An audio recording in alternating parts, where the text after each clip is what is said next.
એકત્ર થયા છે. ગુરુ પૂર્ણિમા એ ગુરુ પ્રત્યે કૃતજ્ઞતા અને સન્માન વ્યક્ત કરવાનો દિવસ છે. આપણા જીવનમાં ગુરુનું સ્થાન આપણા માતા પિતા કરતાં પણ ઊંચું માનવામાં આવે છે. ગુરુ પૂર્ણિમાના આ પવિત્ર દિવસે ગુરુજનોને વંદન. જ્ઞાનના અજવાળા પાથરી અંધકાર કર્યા ખંડન. ગુરુ એટલે ફક્ત શાળામાં ભણતા શિક્ષકો જ નહીં, પરંતુ એ પણ નથી આપણને આપણા જીવનમાં સાચો રસ્તો બતાવે. જ્ઞાન સાથે અંધકાર માંથી પ્રકાશ તરફ દોરી જાય તે દરેક આપણા ગુરુ છે. આપણા માતા પિતા, વડીલો, સંતો અને આપણા જીવનના અનુભવો પણ આપણા ગુરુ બની શકે છે.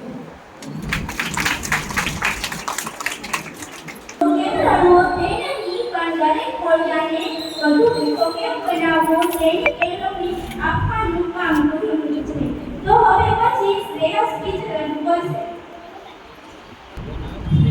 નમસ્કાર, હું દેવભૂમિ પાત્રની દીકરી કંઠાર્ય શ્રેયાને ગુરુજનો, આચાર્યશ્રીઓ તથા મારા વહાલા વિદ્યાર્થી મિત્રોને સત વંદન. આજે હું તમને ગુરુ પૂર્ણિમા વિશે થોડું કહીશ. આજે આ ગુરુ પૂર્ણિમાના પાવન પર્વ ઉપર પ્રથમ કારણ કે તેમને મને જીવનમાં હસતા શીખવાડ્યું. બાબા સૌની નકલીથી જીવન જીવતા શીખવાડ્યું. બીજા નમસ્કાર હું મારા ગુરુજનોને કરીશ, કારણ કે તેણે મને જીવનના ભણતરની સાથે સાથે ખરા ખોટાનું પણ શીખવાડ્યું અને જીવનના હર પણ ડગલે પગલે કેમ રહેવું કરવું તે શીખવાડ્યું. ગુરુ વિના જ્ઞાન નથી, જ્ઞાન વિના આભાર નથી. ગુરુ વિના જ્ઞાન નથી, જ્ઞાન વિના આભાર નથી. ધ્યાન મારા ગુરુની સુપ્રીમ છે. ધ્યાન, જ્ઞાન, સંયમ અને કર્મ તે પણ મારા ગુરુની સુપ્રીમ છે. સદગુરુ ગૃહસ્ય ગુરુ પૂર્ણિમાના મહત્વ અને કુટુંબ સાથે દિવ્ય સંબંધોનું જોડાણ કરાવે છે. આ સમય ગુરુ માટે અનુકંપા, કૃપા અને મુક્તિનો નોંધપાત્ર સમય છે. આ હિન્દુ અને બૌદ્ધ ધર્મનો ધાર્મિક ઉત્સવ ગણવામાં આવે છે. આ દિવસે હિન્દુ અને બૌદ્ધ ધર્મના લોકો તેના ગુરુની પૂજા કરે છે અને આ દિવસ અષાઢ સુદ પૂનમના દિવસે ઉજવવામાં આવે છે. આ મહાભારતના રચયિતા વેદવ્યાસજીનો આજે જન્મ થયો હોવાથી તેને વેદવ્યાસ પૂર્ણિમા પણ કહેવામાં આવે છે. હે ગોવિંદ નિરાકાર સ્વરૂપ આકાર, હે ગોવિંદ નિરાકાર સ્વરૂપ આકાર, કરતે મેરે સપના को साकार, वो है गुरुवर. मीरा की भक्ति के प्रत्ये प्रकाशक, हे गुरुवर ना कर, तू है मेरे गुरुवर ना कर. मीरा की भक्ति के प्रत्ये प्रकाशक, हे गुरुवर ना कर, तू मेरे गुरुवर ना कर. नर्मदा की शीतल धारा से बहने वाली धारा, नर्मदा की शीतल धारा से बहने वाली धारा, हे गुरुवर तू है नमस्कार.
बीवी बताए तो हमारे लिए बोल हमें अपनी मंजिल तक पहुंचा भी देते बोल हमें